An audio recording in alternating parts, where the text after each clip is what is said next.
comenzamos una nueva edición de Café Financiero con toda la información necesaria para cuidar tu dinero. Hoy vamos a brindar información para todos los ciclistas, cuál es la oferta que existe en nuestro mercado para asegurar tu bici. Vamos también a repasar lo sucedido en los mercados de capitales y en el último bloque vamos a analizar los hechos más destacados en materia económica de estos últimos días con la presencia del economista Ricardo López Murphy. Quédate con nosotros. Tras la siguiente pausa vamos a regresar con todos estos temas y vamos a responder, como siempre hacemos, a todas tus inquietudes.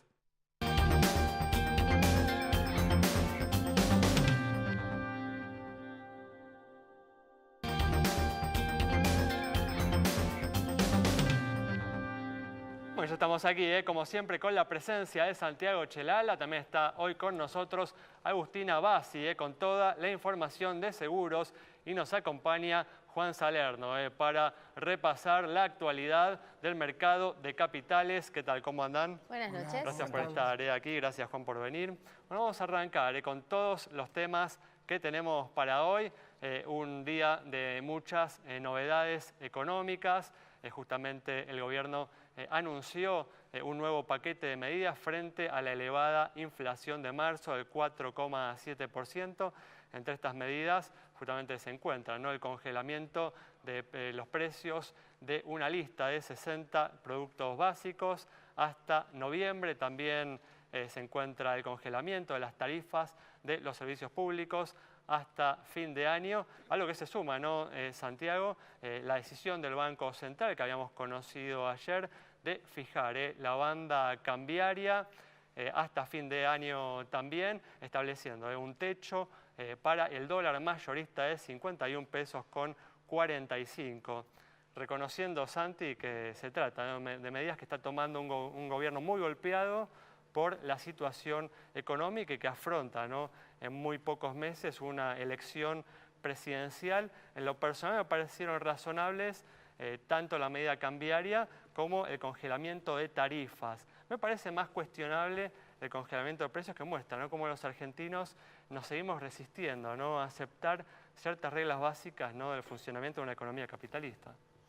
Bueno, hay que tomarlo de muchas maneras, Ale. También es un espaldarazo de parte del empresariado local al gobierno. Te doy el caso de las prepagas. Las prepagas decidieron congelar el precio de la telefonía celular, de la telefonía celular hasta el 15 de septiembre, o sea, 2 semanas después de las elecciones. Con eso te quiero decir que hay mucha parte del empresariado local que le está diciendo a Macri, bueno, te ayudamos a tener unas elecciones más tranquilas. Pero mira, detrás tuyo había recién unas fotografías de supermercados, de consumo. Esto tiene que ver también con un dato importante que salió en las últimas horas, y es que el consumo cayó casi 9%, ¿vale? Es la cifra más elevada desde la crisis del 2001-2002. Realmente son valores muy significativos que están mostrando la gravedad de la crisis, como comentabas. Pero de toda la batería de medidas que se anunció hoy, si me preguntas a mí, creo que la más significativa es justamente la que anunció ayer el Banco Central. Es la decisión no de poner un techo al dólar, pero sí de ponerle, digamos, un techo a la banda cambiaria en la cual va a empezar a intervenir,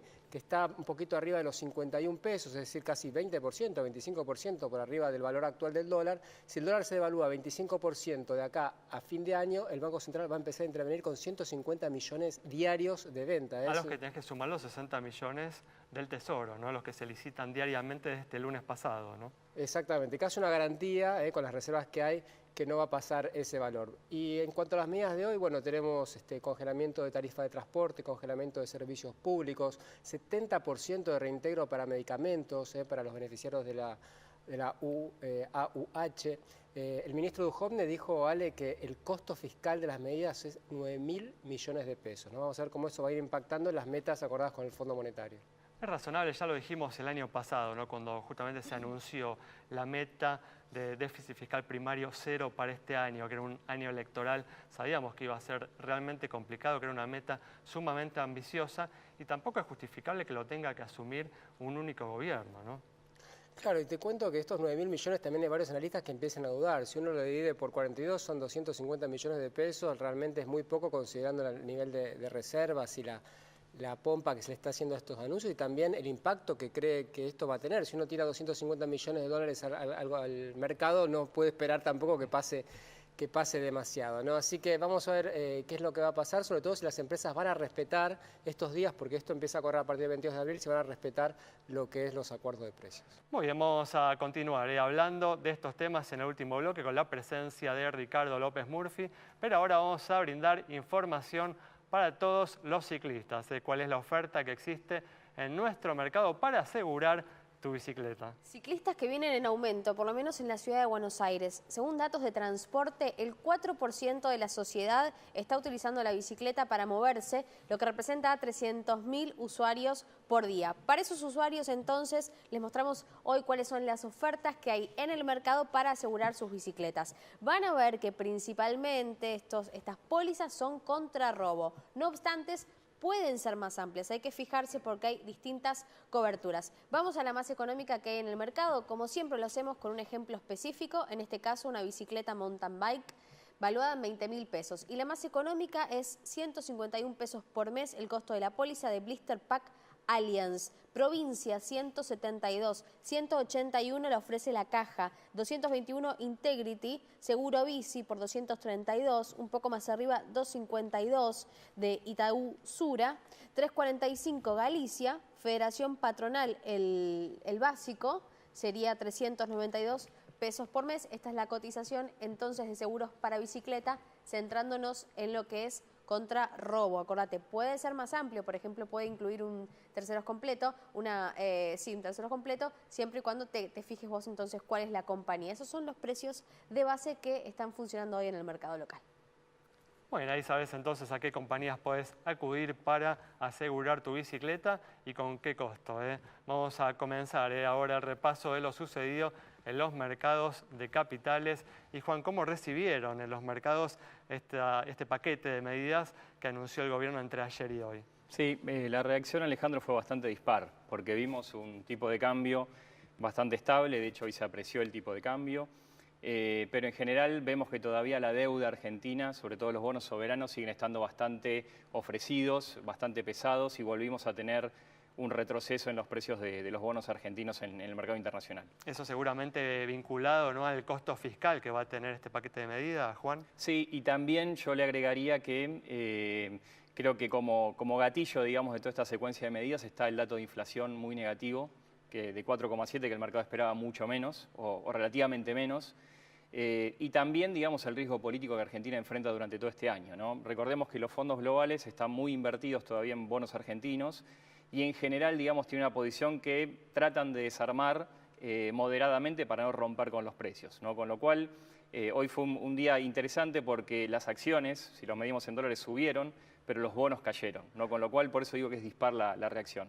Es un círculo vicioso, ¿no? Porque uno de alguna manera dice, si el gobierno no hubiera reaccionado de esta manera, sus posibilidades electorales hubieran sido peores que tal vez, digamos, con este planteo, con estas nuevas medidas que ha tomado, ¿no? Totalmente. Yo creo que hoy quizá el principal riesgo es político, por ende el mercado puede estar un poco más o menos pesimista respecto de las medidas fiscales.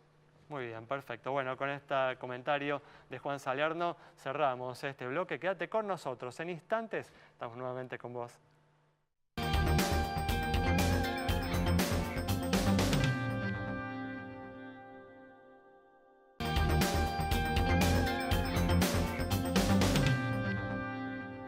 Bueno, ya estamos de regreso y como siempre vamos a comenzar a responder todas tus consultas. Comenzamos, ¿no?, con las preguntas sobre la situación de las entidades bancarias y con una noticia del mercado financiero. Así es, Ale, porque en la cercanía de las elecciones son más las ofertas que aparecen para dolarizar carteras, para cuidar los ahorros en épocas de turbulencia. En este caso, el Banco Superville lanzó un nuevo fondo de inversión para renta en dólares. Más información en la página del Banco Superville. Cambiamos de tema y como informó días atrás la Superintendencia de Seguros de la Nación a través del Seguro Verde, una iniciativa que reúne a 11 compañías de seguros que destinan el 1% del valor de las pólizas de autos, seguros y motos. A esta iniciativa justamente se ha contribuido plantando 9.200 hectáreas de bosques en nuestro país. Agustina conversó con el público sobre este tema. Café Financiero le preguntó a los automovilistas qué piensan de la iniciativa Seguro Verde y si les parece una buena idea. No, me acabo de enterar ahora, pero me parece pero muy bien, es positivo. No sabía nada. Sí, lo estuve escuchando que hay una idea de poder ser más amplia la zona de verdes y de parte de parquizado y eso, sí. No, para nada. ¿Le parece una buena idea? Sí, me parece una buena idea. Pero me parece pero muy bien, es positivo, porque el verde sabemos lo que produce. Con toda esta contaminación y todo lo que está, me parece que está bueno para lo que están proponiendo. Sí, iniciativamente es buena, hay que ver si llega a la realidad, porque nos cuesta mucho. La verdad, tomar conciencia no es fácil. No me parece una buena idea. Una valiosa iniciativa para que aquellas personas, aquellos que contribuimos a la emisión de gases de efecto invernadero con nuestra actividad cotidiana, compensemos al medio ambiente por nuestro accionar. Agus, ¿cuáles son las compañías que están adheridas a esta iniciativa? Las destacamos, son 11 hasta el momento: Cooperación Seguros, Federación Patronal, Instituto del Seguro de Entre Ríos, Grupo Asegurador La Segunda, Nación Seguros, Paraná Seguros, San Cristóbal, Sancor, Seguro Metal Cooperativa de Seguros, Triunfo Seguros y también Zurich. Muy bien, hay empresas que destinan el 1% del valor de las pólizas de autos, motos y camiones a iniciativas vinculadas con la creación de bosques o la forestación de nuestro país, ¿no? Algo que contribuye justamente a contrarrestar los efectos del cambio climático. Vamos a completar el repaso de lo sucedido en los mercados de capitales. Hubo noticias de Brasil, una caída fuerte del real en estos días. Juan, ¿a qué está vinculada? Sí, Alejandro, creo que hay varios factores. Primero, digamos, los números de actividad económica en Brasil están siendo revisados a la baja por varios de los analistas y varios de los bancos más relevantes. Por otro lado, empezamos a ver en el último mes una caída en la popularidad del gobierno y eso en general genera una incertidumbre respecto a cuál va a ser el tratamiento de las reformas que el gobierno de Bolsonaro está llevando a cabo y tiene que llegar a una adhesión relevante en el Congreso, con lo cual hay algunas dudas también respecto a ese tipo de reformas. Muy bien, perfecto. Vamos a cerrar, como hacemos siempre este bloque, ahora respondiendo sobre la situación de una compañía de seguros con información para todos ustedes del mercado asegurador. Mientras vemos información en pantalla, les contamos que el 24 de abril se lleva adelante el primer Congreso Internacional del Seguro en Paraná, Entre Ríos. Va a contar con una alta convocatoria y además los principales referentes del seguro del mundo internacional y también de la escena local. Así que recuerden, 24 de abril en Paraná, Entre Ríos, y además invitarlos a que participen en nuestra cuenta de Facebook, Café Financiero. Estamos sorteando para 5 personas kits de diferentes seguros que van a ser para ustedes también en el marco de este primer encuentro que se va a hacer en Paraná. Así que Café Financiero, mucha suerte, hay tiempo hasta el 22 de abril para participar. Muy bien, cerramos así este bloque. Quédate con nosotros, al regreso vamos a estar dialogando con el economista Ricardo López Murphy.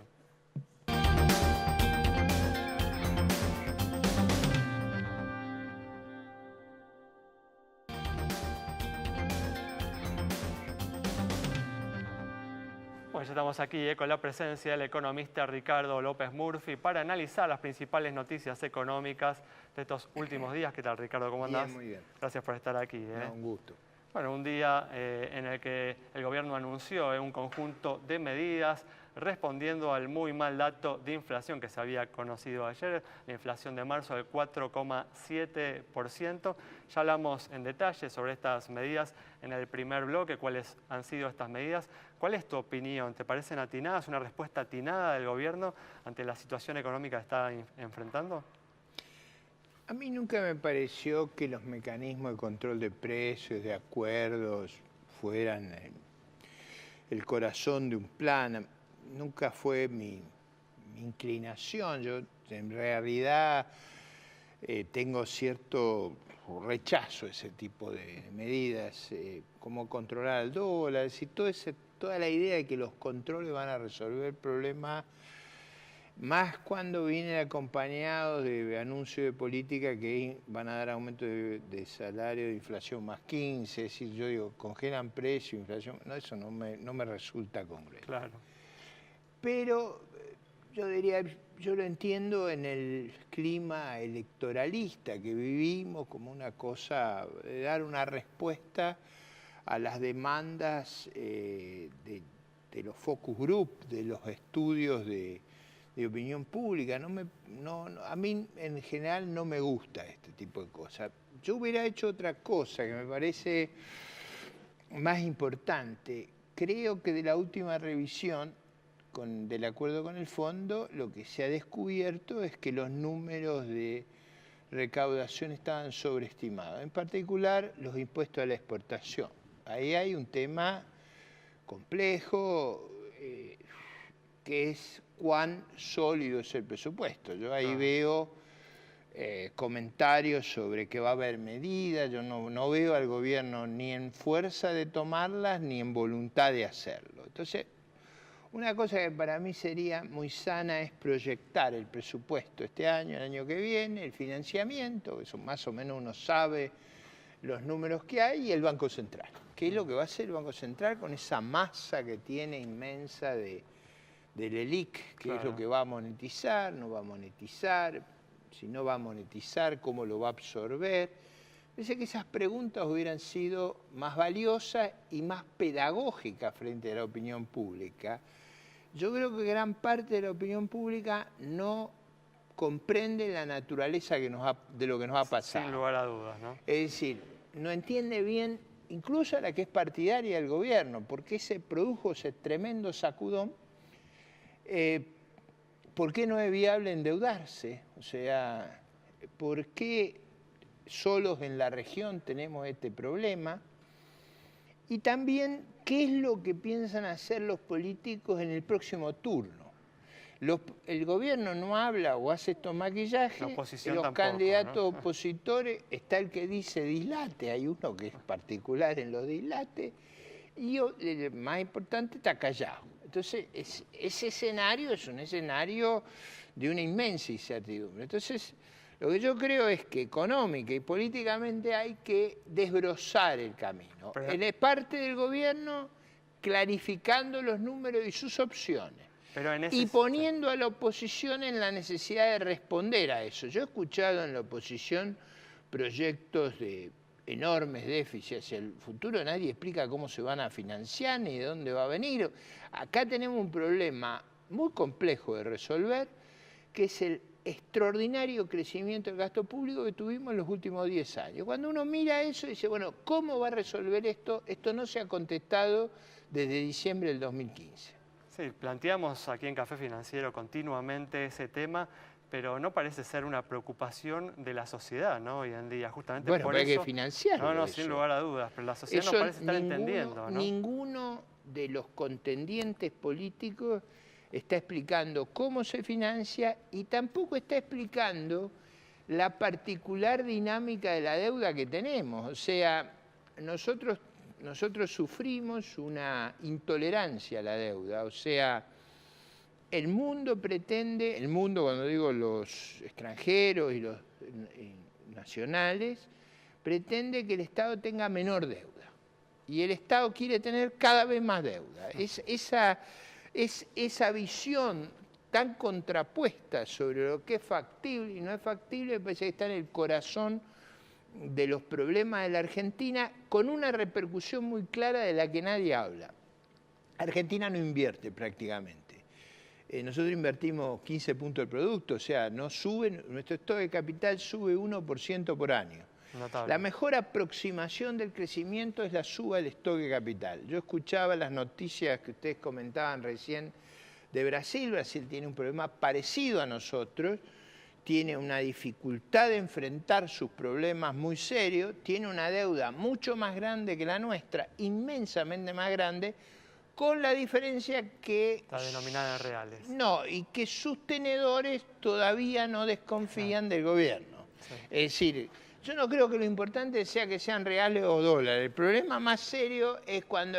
Porque Por ejemplo, si la deuda fuera en pesos y la tuviéramos, igual, la intolerancia a la deuda está igual. Sí. Entonces, ese tema Brasil y Argentina lo tienen y sus liderazgos políticos, al menos en Brasil, uno escucha a las autoridades, al ministro de Economía, y va con un programa inmenso. Yo no sé si lo puede pasar, pero tiene un programa inmenso.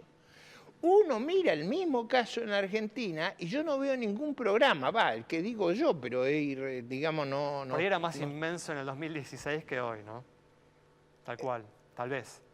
Yo diría, el programa que requiere Argentina es un programa muy complejo en materia laboral, o sea, las pymes nuestras hoy no emplean gente. Yo soy muy grande de edad, digo, no tengo miedo de ocultarlo. A ver, cuando yo era joven, los talleres del barrio donde yo vivía empleaban a los chicos jóvenes, le daban una pasantía, le enseñaban, había un aprendizaje.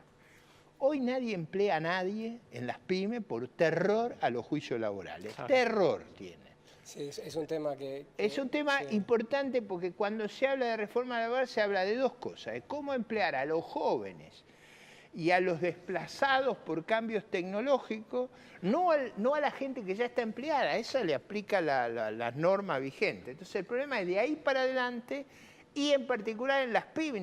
Yo no conozco ninguna gran empresa que tenga problemas laborales. Los problemas, Ricardo, vinculado con esto, mucha gente que no la está pasando bien, ¿pensás que lo peor de la crisis ya pasó? Una pregunta difícil, pero ¿pensás que ahora empieza la recuperación o que estamos en veremos?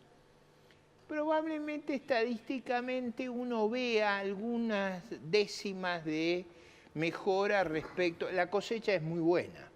Entonces, la cosecha tiene un impacto muy grande en los datos del segundo trimestre. El segundo trimestre del año pasado fue malo, el tercero fue muy malo, el cuarto fue pésimo. Entonces, comparado hacia atrás, un año hacia atrás, es posible que uno perciba en los cómputos estadísticos alguna mejora. Lo que yo no creo que sea algo que la gente lo perciba.